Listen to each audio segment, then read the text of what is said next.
Hello everyone, today you will hear an interesting story. John and Tom are two old friends who haven't seen each other in a long time. But one day they met on the street and decided to have a couple of beers together to reminisce about old times. The friends gladly sat down at a table in the nearest pub and started talking. They reminisced about their college days when they studied together, telling each other about their lives after graduation.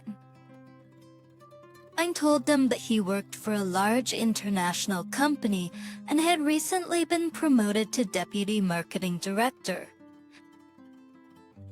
John, on the other hand, told us that he had started his own business and was now a successful entrepreneur. And how are things on the personal front? John asked. Owe married Elizabeth. Do you remember her? How could I forget? She was the prettiest girl at university. John said wistfully. He had been in love with Elizabeth when he was young, and he and Tom had even fought about it once. But the girl had made her choice and John had to put up with that choice because he treasured his friendship with Tom so much. Yeah, that's true. She's still okay now, even though it's been a long time and we have 2 kids. What about you, buddy? Hope you met the love of your life. No, unfortunately, I'm still a bachelor. I've dated a few girls, but they all turned out to be vain or only wanted money. I wanted to meet true love. John hesitated. But you know what? I don't have a lot of regrets. I had enough time to set up my own business, and now I could spend enough time with my future family. I think I'll look for my soulmate. I'm happy for you, man. Tom held out his glass and teased to John. Tom invited a friend to visit. He lived near a lake where he often went fishing, and he wanted to share his hobby with an old friend. And the fish there are good, but most of all I like the tranquility that I find when I'm alone with nature. Tom shared his impression. I will gladly accept your invitation. Even though I'm not a fisherman myself, I'll keep you company since we haven't seen each other in so long. This weekend will be good to go. The weather promises to be sunny, so fishing will be good. Tom patted his friend on the shoulder. The weekend approached. In situation, John arrived at his friend's house in a gray pickup truck and went to the door and knocked. Elizabeth immediately opened it for him. She and Tom were waiting for an old friend to arrive. John, seeing his former love, was speechless for a moment. He was both glad to meet her again, but he also remembered how much she loved her and that she had stayed with Tom and not him. But he took his emotions into his fists and greeted her politely. Good afternoon, Elizabeth. You look great. You haven't changed much. He smiled broadly at her. Hi. It's good to see you too. Come on in. I was just making some tea. Tom is waiting for you. She smiled back. That they sat at the table in the garden for about an hour. Now the 3 of them were reminiscing about the past years. And said to the toils. John now and then furtively glanced at Elizabeth, whose shape had become even more attractive over the years. He even wanted to talk to Elizabeth about it privately, to admit that he was still in love with her. But he saw how she fluttered over her husband and children and decided not to dwell on the past.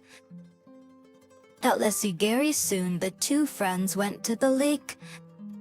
As Tim had extolled, it was really very beautiful there, and no fuss just disappeared from their thoughts. As Tom had his own boat on which they went out on the lake to enjoy nature and the clean air. I don't usually fish out here. Tom began getting his spinning rod ready to fish when they stopped on the opposite shore with the wide willows.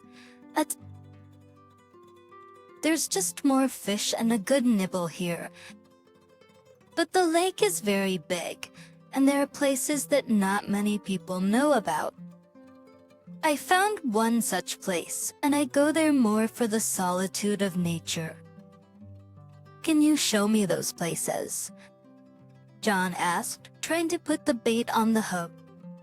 He was not good at fishing, since he spent most of his time in the big city, and helped his friend with the equipment, and they both cast their rods, sitting down on small folding chairs. Shucks! I forgot about the beer. Here you go! Tom handed his rod to his friend and went to the boat, where there was a cooler bag in the alcove with the pre-packaged beer.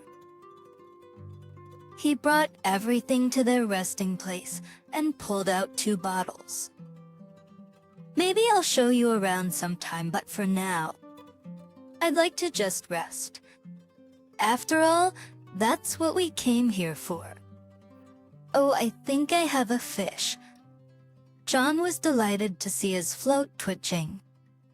He pulled the rod, and it bent all the way up, showing he was a big fish. And John was soon pulling a decent-sized fish out of the water. Congratulations, friend, on your catch. Looks like we're going to have a nice soup. Tom smiled and set about making a fire. They spent the whole day at the lake and did not return home until late in the evening. Tim handed the catch to his wife, who delightedly accepted it and took it to the kitchen. Well, I guess I'd better be going. But John prepared to call it a night. But it's so late. Stay with us. We'll make a bed for you in the guest room, Tom suggested. It had been so long since they'd seen each other. He just didn't want to let an old friend go. Looks like, yeah, John. It'll be our pleasure. Elizabeth encouraged him. Well, if you insist. John scratched the back of his head. I think I will. I just don't want to make you feel uncomfortable. Come on, let's sit and talk a little longer. You can spend the night and then go tomorrow, Tom said. They talked in the living room for a while, then went to their rooms. Tom and Elizabeth went upstairs to their rooms. Old John settled into the room prepared for him on the floor down the hall. The night was quiet and cloudless. The light of the full moon shone through the windows and created a pleasant dusk. Elizabeth could not sleep and went downstairs to get a drink of water. Not wishing to wake her guest, she did not turn on the light, but she could see where she was going. She caught her robe on a chair in the kitchen and it fell to the floor. John was awakened by the noise. He got worried and decided to check what had happened. He crept quietly to the scene and armed himself with a statue on a nearby pedestal, in case there was a stranger in the house. But when he peeked around the corner, he saw that the lady of the house was just awake and sighed with relief. Oh, I heard a noise. He commented on his emergence. It was only me, Elizabeth answered. Would you like a drink now that you're awake? A glass of juice would be nice. John put the statue on the kitchen table and sat down on the stool. "How are you doing?" I'm fine," she answered, pouring the juice into the glasses. "As you can see, everything is just fine, and I never got married." He looked at Elizabeth. Her face seemed even more beautiful in the moonlight. "Looks like I never stopped loving you, even though I accepted your choice." Tom was lucky. To be honest, Tom and I always hoped things would work out for you in your personal life. "No, sadly, no. I tried, but I couldn't get over you. I'll always remember that moment." John, the pre-orders no need to dwell on the past. What's past is past. We were young then. We were silly, but we had a good time. I could never understand why you chose Tom. I was going out with him. It wasn't like I could separate the two of you. Elizabeth. He wanted to touch her cheek, but she pulled away. "Don't." "John." She got up from the table, put the glass in the sink, and went to her room. John was left sitting in the kitchen, remembering how many years ago in his senior year, he had tried to woo Elizabeth when he realized he had fallen in love with her. The girl had just started dating Tom back then, and John decided to test his chances. He would invite her over to his place. Under the pretense of studying the subject. Once they stayed up late at his place. An offer to listen to some nice music after a tiring class, to which he asked the girl to dance. They relaxed and spent that night together. Elizabeth talked to him then, of course, and persuaded him not to tell Tom anything. John agreed, as he was very fond of her and wished her nothing but good. As the years passed, John tried not to think about it. But now his feelings were back. But it wasn't just love that came back to him. Now he was tormented by remorse. T had always been his best friend to him. Remembering the night with Elizabeth, he felt like a traitor. The two friends also agreed to meet the following weekend. An went to his place and pondered his feelings for a long time. He wanted to confess what he had done to his friend, and he understood how it might end. He understood that it would seriously damage his relationship with his friend. But he could no longer keep the truth from him. He thought of Elizabeth, of what fate awaited her afterward. But he hoped that friendship would win out, and Tom would understand and forgive. At the agreed time, the friends met again at Tom's house, and after loading up the necessities, they drove to the lake. An looked at Elizabeth, who saw them off with a feeling of deep regret. She did not understand what he intended to do and did not pay much attention to it. The two men drove to the pier. Leaving the car in the usual spot nearby, they took the luggage with them and walked to the boat. Tom suspected nothing and acted as usual, but after a while, he noticed that something was bothering his friend. "What's the matter with you?" "John, what's wrong with you today?" "Oh, nothing. Maybe I'm a little tired," John lied. He wasn't sure whether to tell his friend about what had happened all those years ago. Tom started the engine and they drove off. This time, he promised to show his friend some secluded places with beautiful scenery. All the way, An wondered how to start a conversation and whether it was worth it at all. His feelings were overwhelming him. The boat was approaching a small pocket of the lake, where trees grew densely on the shore, reeds were sticking out at the water's edge, and mud was gathering at the other end around a windpile tree, sticking out of the water. No one was usually in the area. The water was quiet, and Tom thought such places were the best for solitude and relaxation. John took out the whiskey he had brought and offered it to his friend. They drank a glass or two, exchanging opinions about nature. Then John had the courage to speak frankly. "Tom, I'm very sorry to you. What's the matter, friend? You look pale. Are you feeling all right?" Tom got worried. "I feel terrible. I want to tell you something, and I'll understand if you decide to break our friendship." "To break our friendship, because I'm very guilty before you." "You fighting me?" "John, tell me what happened."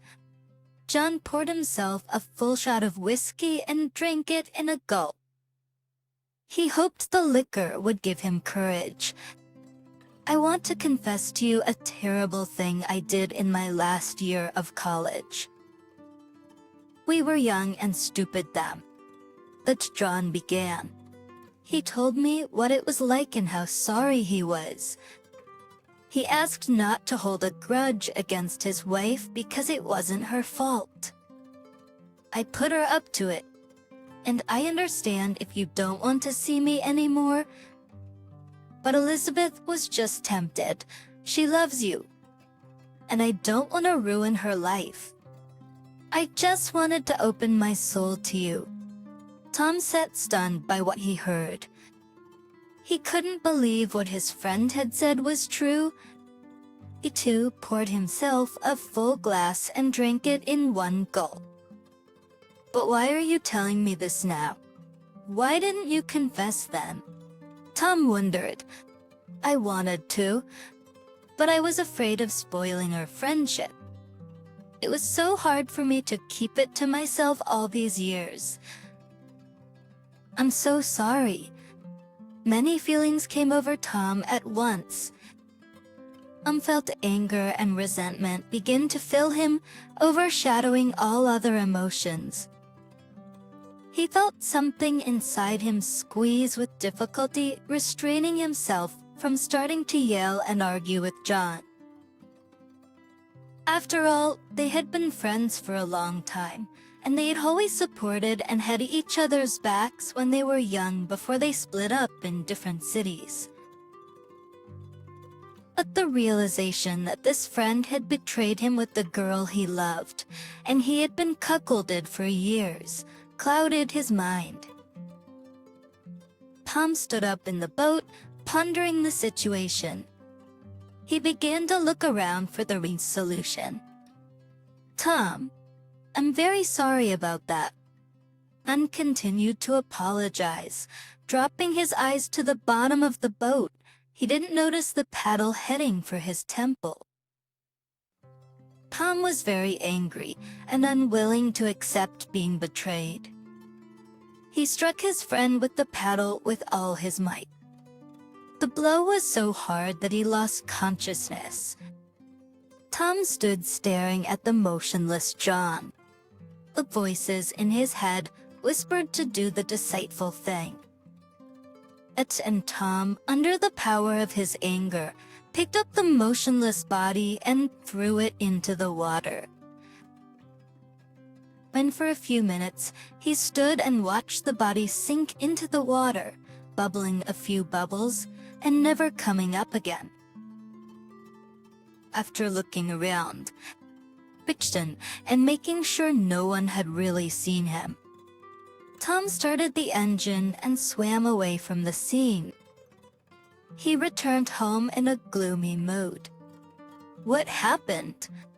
"Tom, where is John? Has he left yet?" Elizabeth became agitated at the sight of her husband. Tom stopped. He looked at her like Amara. The anger in his feelings progressed, and he slapped his wife hard without answering anything. She clutched at the cheek where she had been slapped, tears welling up in her eyes. Clutched at the cheek where she had been slapped and looked apprehensively at her drunken husband. "Tom, what happened? What's the matter with you?" She didn't understand. "You still dare to ask?" Tom answered angrily. "John told me everything." "But what did he tell you?" "What do you mean?" "He confessed to me what happened years ago, how you cheated on me with him, and how all those years you made fun of having a horny husband." He swung at her again. Elizabeth covered her arms and crouched down a little, not wanting to get hit again. But Tom settled down. He put his hand down. "You're just a cunt. I hate you. How could you?" He sat down on the couch. "Tom, sorry. It was so long ago. I'd forgotten all about it. Because I love you. I'm sorry. It was a mistake, but it was the only time." Elizabeth cried. "I don't want to see you again. Get out of my house. The children will stay with me." Tom barked and prepared to leave. Elizabeth ran up to him begging for forgiveness, but Tom wouldn't listen to her. He pushed her away and she fell, hitting her temple on the corner of the table. Her body fell to the floor, and blood flowed from under her head. "Oh no!" Tom looked regretfully. "I didn't mean to do it. But it was all your fault." Dear listeners, your support is very important to us.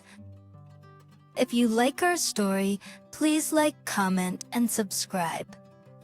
It's very motivating for us. We need your feedback to improve our content.